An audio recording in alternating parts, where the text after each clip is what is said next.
राम जय जय राम, श्री राम जय जय राम, श्री राम जय जय राम,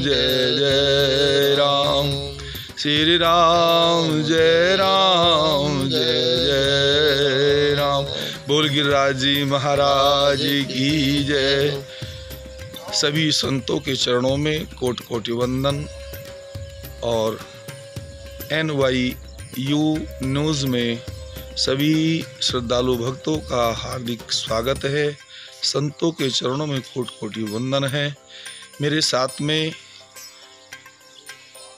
हमारे परम पूज्य सत्यानंद जी महाराज, जो बड़े ही सरल स्वभाव के संत हैं और बड़े ही सेवक हैं। गिरिराज जी में महाराज जी का आश्रम है, बड़ा विशाल आश्रम है और महाराज जी बहुत संतों की सेवा करते हैं, ब्राह्मणों की सेवा करते हैं। महाराज जी का नित्य रुद्राभिषेक चलता है सुबह शाम और गिरिराज जी के बड़े प्रेमी हैं, भंडारे के बड़े प्रेमी हैं, बड़ा भंडारा करते हैं। मैं महामंडलेश्वर भैया दास महाराज श्री के चरणों में कोटि कोटि वंदन करता हूँ। ये जीवन बड़ा अनमोल जीवन है। इस मनुष्य जीवन में मनुष्य का कर्तव्य बनता है कि वह अपने आप को पहचाने। जब तक अपनी पहचान जीव नहीं करता है, उसका कल्याण नहीं हो सकता। जीव को पहचानना चाहिए कि मैं संसार में क्यों आया हूँ, मेरे आने का मूल मकसद क्या है और मैं अपने इस मनुष्य जीवन को कैसे सार्थक कर सकता हूँ। ऐसा पुनः पुनः विचार करना चाहिए। किसी ऐसे संत की शरण लेनी चाहिए जिस संत के शरण में जाकर उसे आत्मज्ञान हो जावे, अपने आप की पहचान हो जावे, तो ही कहीं जाकर मनुष्य जीवन सार्थक होता है। वैसे तो संसार में सभी जी रहे हैं, पशु भी अपना जीवन यापन कर रहा है और मनुष्य भी अपना जीवन यापन कर रहा है। जलचर, थलचर, नभचर जितने भी प्राणी हैं, सब अपना अपना जीवन यापन कर रहे हैं। एक पशु भी कामी होता है, एक पशु भी लोभी होता है, एक पशु भी क्रोधी होता है और एक पशु प्रेमी भी होता है। आप किसी पशु से प्रेम करना चाहें तो वह आपसे प्रेम करेगा। आप नित्य उनको हरा चारा खिलावें, उनके पास जाकर उनके शरीर पर हाथ फेरेंगे तो निश्चित वह पशु भी आपसे प्रेम करेगा और जब उसे प्रेम से पुकारोगे तो वह दौड़ा हुआ आपके पास आ जाएगा। एक पशु भी कामी होता है, उसके यहाँ भी बच्चे पैदा होते हैं और एक पशु माँ को अपने बच्चे से बहुत प्यार होता है। तो जितने भी संसार के मनुष्य कर्तव्य कर रहा है, कर्म कर रहा है, उतने कर्म तो पशु भी कर रहा है।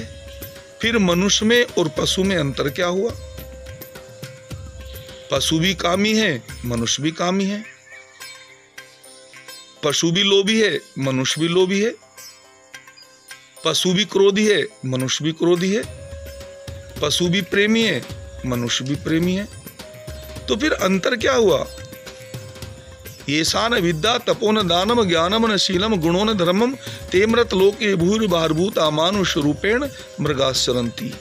अगर धर्म का कोई भी गुण किसी के अंदर नहीं है, किसी मनुष्य के अंदर कोई धर्म का गुण नहीं है, तो वह तो पशु की भांति पृथ्वी पर बाहर है। देखने में जरूर वो मनुष्य नजर आता है, परंतु उसका कार्य तो पशु की भांति है।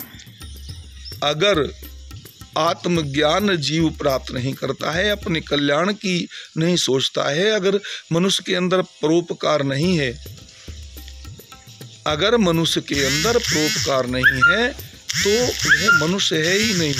जब परमार्थ जिनके मन माही तिन कहूँ जग दुर्लभ कछु नाही, जिनके हृदय में परमार्थ होता है, जो परमात्मा को प्राप्त करने की सोचते हैं, जो दूसरों के भले की सोचते हैं, वास्तव में जो दूसरों के दुख को देखकर दुखी हो जावे, जो दूसरों के दुख को देखकर दुखी हो जावे और दूसरों की प्रसन्नता में प्रसन्न हो जावे, वही तो मनुष्य है।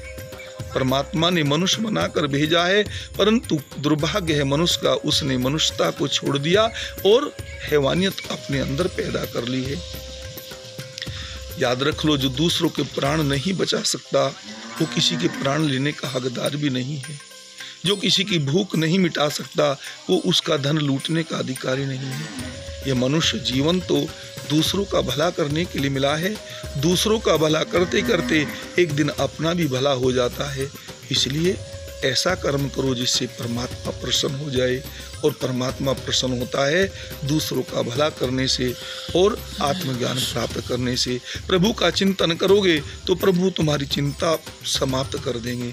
प्रभु का नियम है, जो प्रभु का चिंतन करते हैं प्रभु उनकी चिंता समाप्त करते हैं। संसार का नियम है, जो संसार का चिंतन करता है संसार उसे चिंता देता है। प्रभु का चिंतन करने से चिंता हरण होती है और संसार का चिंतन करने से चिंता मिलती है। अब आप विचार करें कि संसार का चिंतन करके आप चिंताओं में जाना है या परमात्मा का चिंतन करके परमात्मा की शरण में जाना है। तो आप बड़े प्रेम के साथ प्रभु का स्मरण करें और नित भगवान की शरण में रहकर परोपकार करें, दूसरों का भला करें और निश्चित आपका कल्याण होगा। मैं श्री महंत महाराज श्री सत्यानंद जी महाराज के चरणों में वंदन करता हूँ। आज मैं उन्हीं के आश्रम में गिरिराज जी में हूँ। मेरे सम्मुख गिरिराज जी हैं और गिरिराज जी की परिक्रमा करने के लिए हम तैयार बैठे हैं। तो बड़े प्रेम के साथ सभी को गिरिराज जी महाराज की तरफ से शुभाशीर्वाद, संतों के चरणों में वंदन और बड़े प्रेम के साथ बोले गिरिराज जी महाराज की जय।